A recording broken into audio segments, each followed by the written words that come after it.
اومدم دوباره پاس و بوردینگ رو نشون بدم که برم دیگه. بعد اینجوری کرد بیا برو فقط مثلا بیا برو بابا این که مال تو نیست که. آره گفت بیا برو دیگه. اون ور گیت رو سوار شدم دیگه اومدی اینگه تموم شد. حالا رو هوا هم یه اتفاقی افتاد بازم ترسیدم. اون چی شد؟ یه رو دیگه هوا بودی آره نمی‌رفتم نه رفتیم از اتوبوس داخل هواپیما. گفتم این تا بلند نشه من خیالم راحت نمیشه. بعد دیگه وایس دادم به بچه که من سوار شدم دیگه تموم شد.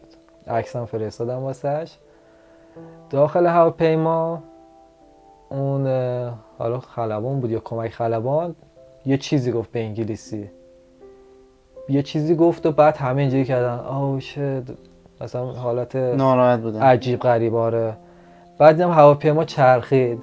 گفتم وای نکنه داره برمیگرده پراگ، چه میدونم فرودگاه کنسل شده. تو هم باید جوری ساعتو میچرخونی علیک گفتی اوه شت. من گفتم الان برگردم میخوام چیکار کنم دیگه. رفتیم رو هوا بودیم داخل ابر و اینا. اینو من نفهمیدم از چک که اومدیم بالا رو هوا بهتون یه چیزی آره رو هوا گفت که دور زدیم. نیم ساعت گذشته بود یه چیزی گفت همه اینجا که اوه شت فلان و اینا. بعد هواپیما هم چرخید بعد این حرفه. گفتم نکنه این داره برمیگرده چون پروازه داشت کنسل میشد به خاطر کرونا. بعد منم خودم آماده کرده بودم برم داخل. تو وقتی که دور زد گفتی اوه شت. آره دیگه. بعد اون چنج پولم بود 50 یورویه بهم چنج پول پراگ داده بود. اون پولا هم انداخته بودم زیر صندلیم که اومدم داخل انگلیس هیچی باهم نباشه که بدونن از کجا اومدم. بعد این که برگشت اومدم دست کنم ور زدم دیدم پول نیست. این نفر پشتی برداشته. گفتم برم یه غذایی بخورم دیگه شاید یه روز اونجا گیر کنیم. بعد هیچ خلاصه پرواز نشست و من اصلا نمیدونستم اینجا کجاست. شبیه همون فرودگاه پراگ بود. بعد رفتیم داخل و دیدم زده لندن، تاکسی، منچستر، بیرمنگام. خوشحال شدید. بازم از مسافرها پرسیدم گفتم لندن، بلد نبودم مثلا اینجا بگم اینجا لندن. گفتم لندن. آخه توی خود هواپیما قبل از اینکه مثلا فرود بیاد میگه که چقدر دیگه تا فرودگاه این بنده خدا نمیتونسته به کیسمو نمیخوام کلن همون بعد حالا خود هواپیما هم که صدا خیلی بد میاد دیگه صحبت. من حالت عادیش هم نمیفهمیدم چی میگه. کلا یه خورده استرسی بودم اصلا دیگه متوجه نمیشدم. بعدم اون چی خلبانه آره دیدی میکروفون زبانم بلد باشین انگار گذاشته این تو. آره بعد هیچ دیگه اونجا دیگه فهمیدم من لندنم. حالا بعد دوباره تا اونجا یه اتفاق جالب افتاد. پاسم و مامورا پیدا کردم. حس تو لحظه‌ای که فهمیدی تو لندنی؟ حسم خیلی خفن بود. فقط میخواستم برم به خانوادم خبر بدم همین به مامانم. چقدر گریه‌تون نگرفت؟ نه اصلا. من به نظرم خیلی اون لحظه باید مثلا من که گریه نمی‌کنم. من خب ببین انگاری یه باری از رو دوشت برداشته شده بود. من 5 ماه زیر فشار بودم، از کارم اومده بودم بیرون. اگه برمیگشتم ایران همه میخواستن منو مسخره کنن. از دوباره بعد میگشتم دنبال کار. همه اینا رو داشتم فکر میکردم. اون کارم به زور گیر آورده بودم یه کار خوب. بعد فکر کن این فشارا بود. 5 ماه هم تو نوبت بودی بری. نه اون 5 ماهی که تو نوبت بودی تو اون خونه اتفاقای بدی نیفتاد مثلا دعوایی فلان؟ همه با هم خوب بودیم. همه با هم خوب بودیم. اون خیلی مهم بود. مثلا تولد بچه‌ها میشد آدم برای میرفت یه رستوران خوب بوک میکرد. همه رو میگفت پاشید بیاید. آدم برای خیلی خوب بود. من خیلی برام عجیبه مثلا آدم میشناسم میگه من 2 روز مثلا توی ایتالیا مثلا آدم برامون خونه گرفته بود ولی هزینه‌شو خودمون دادیم.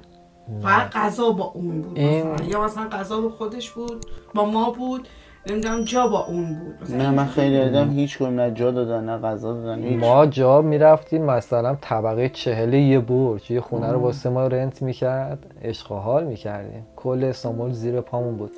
2-3 تا خونه اینجوری عوض کردیم. فکر کنم الان یه آدم حلالخوری بودم فکر می‌کنم هیچ چیزی هم آخرش دستش نگرفته. فکر کنم بیشترین کامنت تو این برنامه سر این بخوره که اسم این آدم فرهاد اسمتو بذار گوگل یه ریویو خوب می‌خوری. بعدش حالا نامردیایی کرد. بعدم میگم حالا اون روزی که از استانبول ما داشتیم میومدیم یه خونه دیگه اجاره کرد.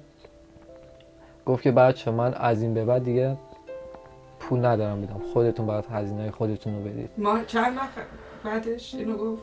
همون روزی که من فرداش میخواستم برم فرودگاه دیگه من اونجا هم شانس آوردم. آره دیگه اونجا هم من شانس آوردم. اگه میموندم دوباره باید هزینه خودم میدادم دیگه، میرفت بالا.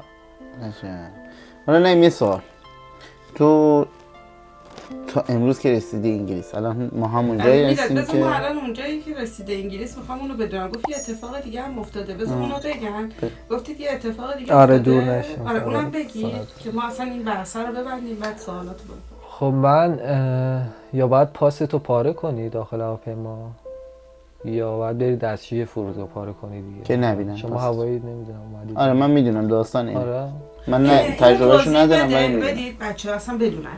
شما کار به ما نداشتید. خب وقتی که وارد انگلیس میشی باید هیچ مدرکی که تو کشورهای امن اروپایی بودی نداشته باشی. اگه مثلا یه رسیدی یه هر چیزی که فکر کنن توی کشور دیگه بودی، خب اونجا میگن چرا اونجا مثلا نموندی و اینا، تو پروسه جواب دادن سخت میشه. این جزء قانون پناهندگیه. میگن تو اولین کشور سیفی که رسیدی باید اعلام پناهندگی کنی. اگه از این کشور رد شدی اومدی اینجا پس تو برنامه داشتی. این قانونشه. بعد گفت نه برو داخل دستشوی فرودگاه پاستو پاره کن، شاید مثلا دم خورتومی بیان پاسا رو چک کنن و اینا، تو پاس نداشته باشی برات میگن. آره من خیلی برام پیش اومده. آره واسه خیلی ما پاستو چک میکنن. آره واسه خیلی رو چک میکنن. میدونم. بعد من رفتم داخل و هیچ دستشویی پیدا نکردم، من بلد نبودم پیدا کنم. رفتم بالا دیدم رسیدم به گیت 20 متر جلوترم گیت خروج بود.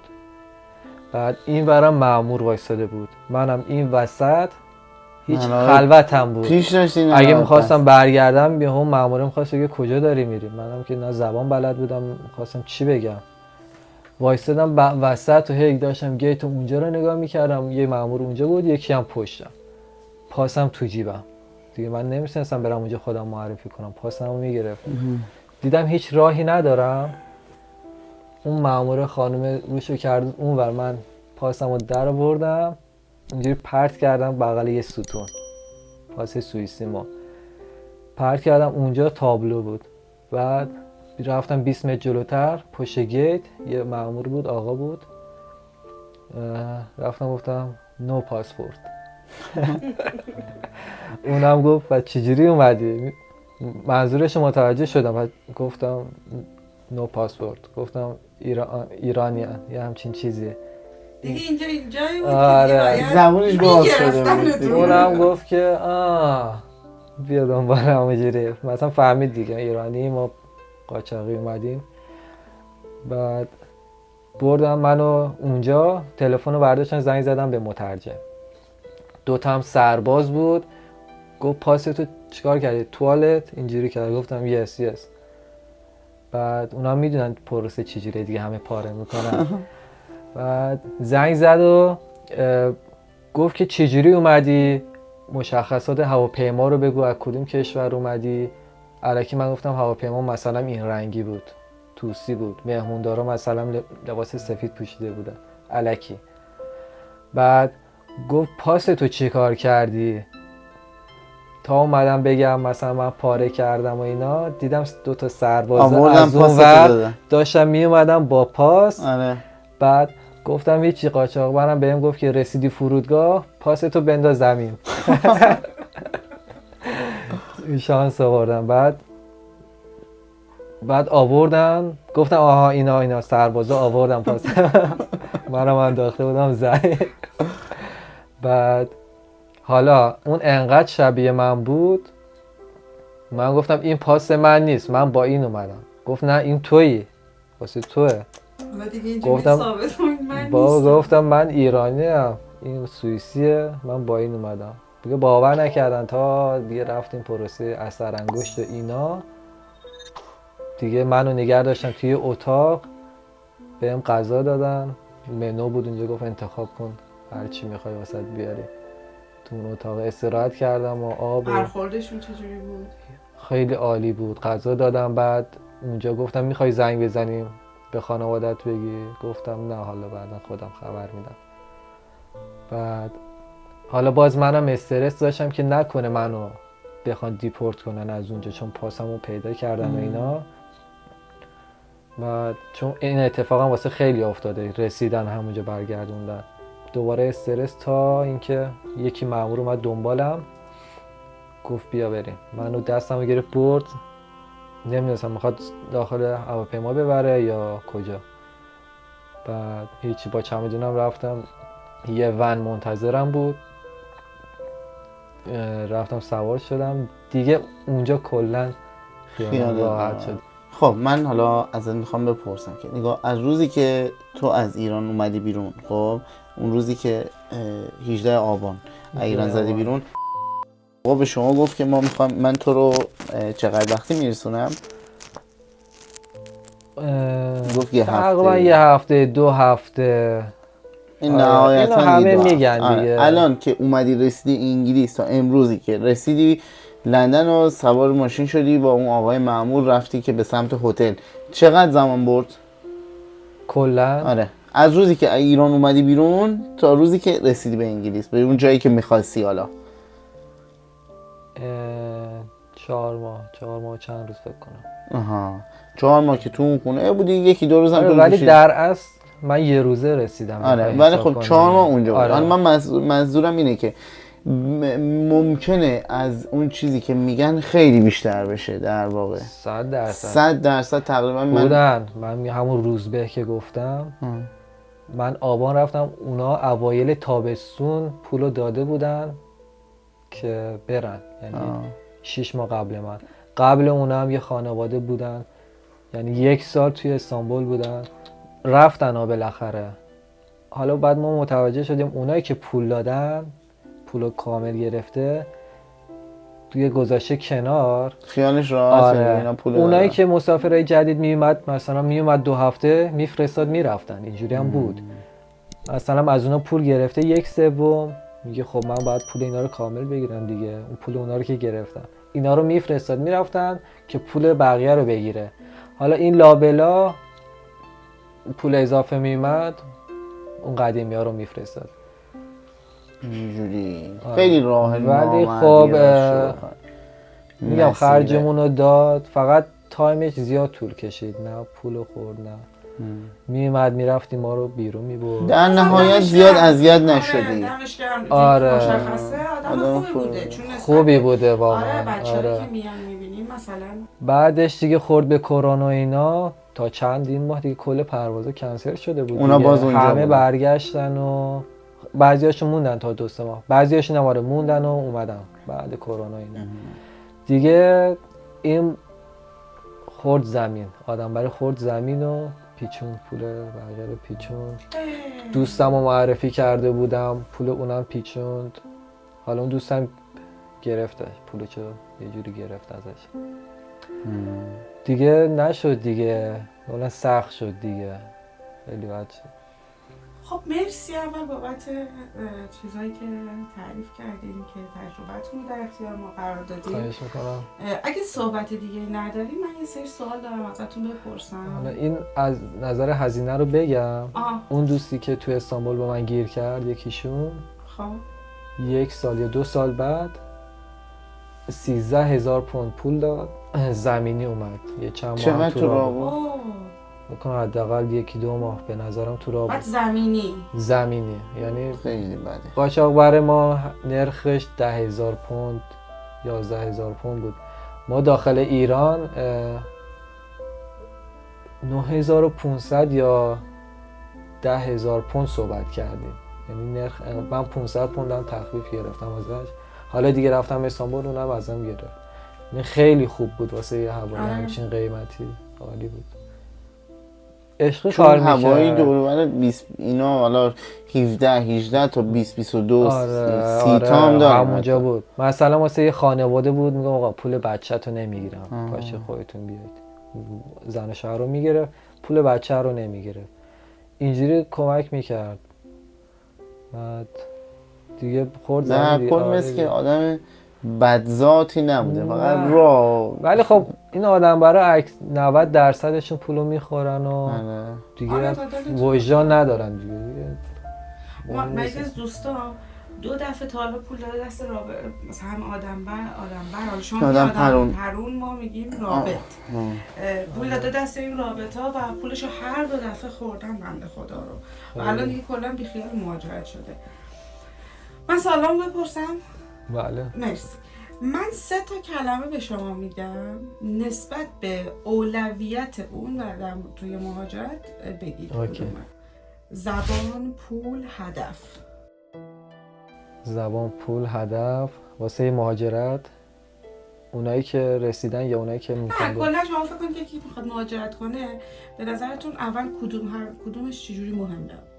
از این 3 تا اگه یکیش هم نباشه خیلی سخت زندگی توی ترتیبش چیه از نظرت؟ هدف و زبان و پول. خب اولین چیز به نظر من پول باید باشه، چون تو هدف هم داشته باشی. درسته وقتی نه پول نداشته باشی- نگاه کن مسیر رو نمیگه، مثلا اومد رسید اینجا، خب الان آره. چیا رو داشتی، چی داشته باشی از همه برات بهتره؟ پول، هدف، داخل اون کشوری آره، که رسیدی به اون رسیدی. جایی که میخوای. خب همه واسه پول و زندگی بهتر اومدن قطعا. آره. خب ولی از کدومش رو داشته باشه بهتره؟ پول داشته باشه، خب از اینم اول مثلا اولویت سرمایه بندی گذاری نسبت- کنه، هدف داشته باشه، یا اینکه زبانش خوب باشه. کدوم یکی از این 3 تا میتونه بهش کمک بیشتری آخه کنه؟ این 3 تا مکمل همن. نمیشه گفت مثلا تو هدف نداشته باشی ولی پول داشته باشی. خب آخه به نظر من مثلا اینجا کشوریه که شما اگه پولم نداشته باشی توی شروع کار زندگی میتونی آره از پسش از بری. یعنی مثلا زبان به نظرم مایحتاج خیلی مهم‌تره. اولیه. بعد بله. هدف مثلا حالا من نمیخوام اینو به شما نه، میدونم. کنم مثلا من نظرم اینه که زبان از همه مهمتره، بعد هدف در نهایت پوله که مثلا میتونه کمک دقیقا کنه. الان من به دوستام که اونایی که قصد مهاجرت دارن میگم تو هیچ فنی بلد نباش ولی زبان بلد باش. با این زبان میتونی بری کار کنی، به هدفات پس برسی، پول تو در بیاری. توصیه میکنی گزینه اول 100%. زبان. که خودم الان درگیرشم گفتم کاش مثلا زبانم فول بود میومدم خیلی آره، الان شما بهتر هیچ بودم. حرفه‌ای بلد نباش، زبانت خوب باشه کار میتونی داره. تا وارد شدی بری مترجم بشی. آفرین دیگه دیگه میتونی یه جای کار کنی. پولی دیدت داره. بازه. اگه زبان بلد نباشی یا باید بری رستوران کار کنی یا کار باش یا کارهای ساختمانی. درست. سخت‌ترین قسمت مهاجرت خداحافظی با خانواده. خیلی سخت داره. بهترین قسمتش پول و سفر و همه چی. داشتن آشنا توی مهاجرت چقدر میتونه به دردتون بخوره؟ هم برای کارهای اداری مثلا کارهای قانونی، هم برای کارهای غیر قانونی. حالا مثلا دور همی چیزی منظورم کلی زندگی. خیلی بهتره. خب دیگه اون غم غربت و اینا کم میشه وقتی آشنا داشته باشی. میتونه توی این پروسه اقامت گرفتنه و اینا بهتون کمک کنه. اول من یه سوال، تو آشنا داری چیزی اینجا؟ من نه اومدم هیچکی نداشتم. پس شاید نتونه درک کنه. نه منظورم من میخوام اینو مثلا مخاطب بدونه که کارهای قانونی اینجا هیچ ربطی صرفاً به آشنا نداره. داشتن آشنا کاری نداره. دستشون آشنا برمیاد. یعنی فقط نهایتش اینه که یه نامه‌ای برات بخونه، آره، نه. پروسه رو بهت مثلا بهت بگه که این کارو بکنی بهتره، ولی خب.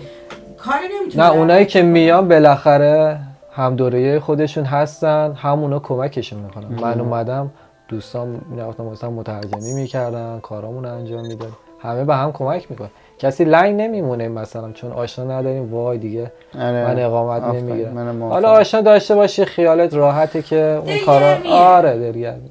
وگرنه واسه کمک- کارهای اداری سالی یه آخر هفتم ما هم لبی تر میکنیم. آره. حالا من ایرانی‌ها بهش میشینن. از دید این که مثلا آشنا داری غم غربت کم بشه، اینا به خاطر این گفتم. کشوری که بهش مهاجرت میکنید چقدر مهمه میتونه باشه؟ خیلی به نظر من. از چه نظر؟ بعضیا من مثلا میومدم اصلا مهم نبود، میگفتن خب میریم آلمان یا میریم هلند. گفتم چی جوری اینا مثلا بدون هیچ برنامه همجوری فقط دارن میرن، یعنی هیچ هدفی ندارن. خب کشور انگلیسی زبان باشه خیلی بهتره. زبانه مثل کانادا، آمریکا، استرالیا یا انگلیس. این اولویت اوله. بعد دیگه نگاه میکنی به اقتصاد و درآمد و اقامت گرفتن هم که خیلی مهمه دیگه. مهاجرت پذیریشون خیلی مهمه که انگلیس همه اینا رو با هم داره، یعنی بهترین گزینه است به نظر من.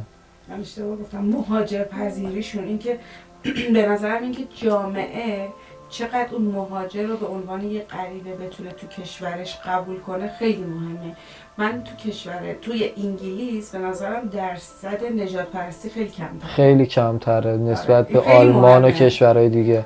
اینجا خود انگلیسی‌ها فکر کنم بیشتر غریبن، اکثرا همه کشورهای دیگه. میدونی موضوع اینه که اینا حالا خب البته انگلیسی آدمای خیلی خوبی هستن، دروغ نمیتونم بگم، ولی خب بالاخره هر جای خوب و بد داره. اینا اصلا نمیتونن آدمای نجات پرستی باشن به صورت قانونی. اینجا کسی نمیتونه نجات پرست باشه. اینجا اگر کسی به کسی نجات پرستی کنه و مثلا یه نفر به من نجات پرستی کنه، من بتونم ثابت کنم، اونو 3 ماه به بالا میخواستم اینو بگم میندازن زندان. ولی اگر من الکی تهمت نجات پرستی به کسی بزنم و نتونم ثابت کنم، منو 3 به بالا ماه میندازن. آره. یه مسئله دیگه هم که به نظرم توی کشوری که مهاجرت میکنی خیلی مهمه. حالا من شما رو آوردم، خودم دارم حرف میزنم. نه. ارزش پولی اون کشورم به نظرم خیلی مهمه. وقتی مثلا تو انگلیس پوند یکی از پولای گرون دنیاست، تو پوند در میاری قدرت خرید تو، مسافرتت خیلی میره بالا. یه مسئله دیگه که در مورد همون نجات پرستی که حالا ثابت نکنه، اینو قبول دارین که توی انگلیس به خارجی‌ها راحت تر کار میدن؟ نه. حالا اصلا. این حسی که من اینجا گرفتم این کشور شایسته سالاری باشه. نه نگاه، منظورم کارهای عرف، مثلا کارهای معمولی جامعه است، نه کارهای بانکی. خب اونا به خاطر اینکه اینه که نه ببین، حالا بانکی و فلان اینا دولتی، هر کسی به هر ما دیگه از نخست وزیرمون میتونیم بفهمیم. آره دیگه. هر کسی که هر علمی داشته باشه میتونه کار پیدا کنه. ولی یه سری ها هستن مثلا خارجی ها مثل ما ایرانی ها، مثل پاکستانی ها، مثل هندی ها، مثل افغان ها، مثل عربا، بیشتر به سمت و سوی خودشون کار میدن تا به انگلیسی ها. یعنی صاحب اون بیزینس هم خودش از انگلیسی ها نیست. وگرنه برای انگلیسی ها زیاد راستش بخواین، البته اونا هم همینجوری هستن بعضی از کمپانی ها، ولی بیشتر دوستانم به شایسته سالاری. راجع به نجات پرستی اینجا چون از همه کشورها ملیت ها و فرهنگ ها هستن، اصلا نجات پرستی نمیبینی یکی بیاد دیگه تو ایرانی تو افغانی یا اصلا همچین چیزی من ندیدم. همه با هم من اینجا دارن زندگی میکنن. حالا داریم ما نجات پرست تک و تو کل دنیا داریم، نه فقط بگیم انگلیسی. آره. ولی من ندیدم تا الان واقعا. بعد از مهاجرت چی رو از دست دادین؟ دیگه خیلی چیزا. مثلا بیشتر عاطفیش بوده تا چیزای مادی. هم دوری از خانواده، دور از خانواده و وطن و دوستا و چه چیزی رو به دست آوردین؟ اینکه مستقل باشم. من مستقل نبودم یه جورایی، تو خونه بابام بودم، بالاخره هزینه میداد و کمک میکرد. تنهایی اصلا بلد نبودم زندگی کنم، یعنی قویم کرد یه جورایی مهاجرت و تنهایی و اینا. با توجه به شغلی که گفتید تو ایران داشتید، خب شغل خوبی هم بوده، اگه برگردین بازم مهاجرت میکنین؟ اون موقع که من ایران بودم مثلا همون اتفاق گرونیه نیفتاده بود، خیلی خوب بود، داشتیم باید زندگی میکردیم. ولی دیگه همه چی گرون شد. تا همین الان که دارم صحبت میکنم هی داره همه چی گرون میشه. آره ترجیح میدادم دوباره بیام. مهاجرت. اگه مثل قبل مهاجرت هم ثابت میمون نه دوست نداشتم. ولی الان با الان شرایط آره می‌تونی 100%. یعنی تنها دلیل مهاجرت گرونیه؟ سختی زندگی دیگه. بعد مثلا میگم خب ببین رو راست بخوام دروغ نگم ما یه سری آزادی ها اینجا داریم که ایران نداریم. نداریم خب 100%. یه سریا قدرت. یا حالا خیلی آزادی ها نسبت به ایران اینجا آزادی خیلی چیزا بیشتره. آره دیگه. اونا مثلا حالا من به اون آزادیاش که فکر نمی کردم چون تحت فشار نبودم بگم به حجابم خودم میخوان گیر بدن یا مثلا بخوام حرفی بزنم. بیشتر اقتصادیش بوده تا غربت سخته. خیلی این مخصوصا اگه زبان بلد نباشی. آره. اگه زبان بلد باشی سخت نیست. تا الان تو این چند سالی که اینجا هستید به نظر خودتون تو جامعه انگلیسی حل شدین؟ نه اصلا. درست. من به نظر- درونگرا هم حالا نه که همه اینجوری باشن ها. دوستایی داریم که تازه اومدن سریع اخت میشن تو جامعه انگلیسی رو نسبت به خودم دیر می‌زنم. چیز ارتباط برقرار آره میکنی. آره. به نظرتون چه کسایی مهاجرت نکنن؟ اونایی که وضع مالیشون خوبه اصلا مهاجرت نکنن خب به نظر من. بعد اونایی هم که هدف ندارن مهاجرت نکنن. یه سوال دیگه دارم، حالا اینو البته نسبت به سوال قبلیتون مشخصه. تا حالا گفتین لحظه ای شده توی مهاجرتتون که بگین ای کاش مهاجرت نکرده بودم؟ نه به اون نقطه نرسیدم اصلا. خب چون تو ایرانم خیلی هپی نبودم میدونی. ایرانم هی قور میزدم این چه وضعشه و اینا. سر همون نه. خیلی خوشحالم از اینکه پشیمون نیستین و امیدوارم که تو تک تک لحظه‌ای که اینجا قرار سپری کنید همش خوبی و خوشحالی و شادی باشه. اگه مشکلی با پخش این برنامه ندارید و حرف دیگه ای ندارید یه لایک به دوربین ما نشون بدید لطفاً. مشکلی که نیست اگه چیزی از قلم افتاد. نه عالی بود. مرسی از عالی اینکه بود. دعوت ما رو نه، قبول مرسی. کردین و امیدوارم که همیشه خبر خوب ازتون بشنویم. امیدواریم.